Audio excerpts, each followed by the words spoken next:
I think with every good Chimeran enemy, the first thing we kind of think about is what is the player experience that we want when they're encountering these enemies? We definitely wanted it to be more about player choice and for it to feel like the enemy AI was reacting to what the player was doing. And to do that, we wrote something called the job board, basically a tool that designers can use to control how many enemies can be doing what jobs in combat so that they can still have that kind of scripted, good-feeling cinematic battles. And using the job board, they can do things like assign a certain number of defenders, or a certain number of flanking enemies, or a certain number of just straight-out aggressive guys who are going to run after the player and attack. If things felt more random and you just had guys everywhere acting stupid, you can get into situations where you have big difficulty spikes or the difficulty just completely drops out. It can definitely make the player feel like they're fighting a more intelligent foe.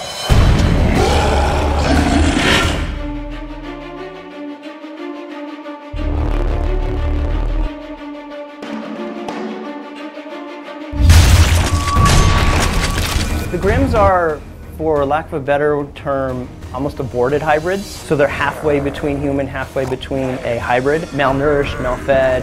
That's why they obviously move a little slower. They tend to be more numbers of them, but they're not as smart or as intelligent as a hybrid. They don't use weapons. They just try to melee or throw whatever debris they can find around them.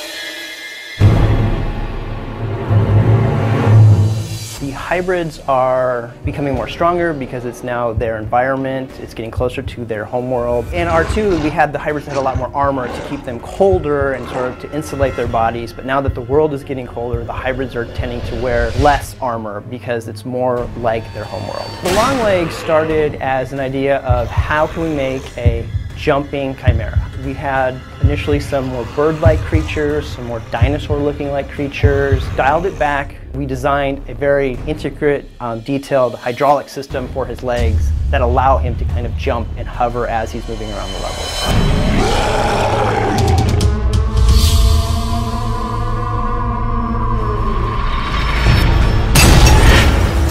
The Brawler, we wanted to bring back kind of the intensity of the Titans from earlier Resistance, but have them much more agile, have them be able to come down on you really fast.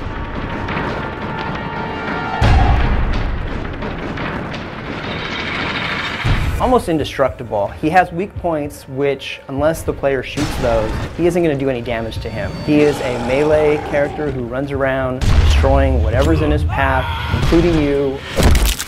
Okay, how do we make that fun? How do you fight that? We don't want it to make a bullet sponge either. We don't want the player to just kind of sit there and pelt, pelt, pelt, pelt, back up, pelt, pelt, pelt. Animation-wise, we wanted to feel like he was moving more like a gorilla, like a silverback gorilla.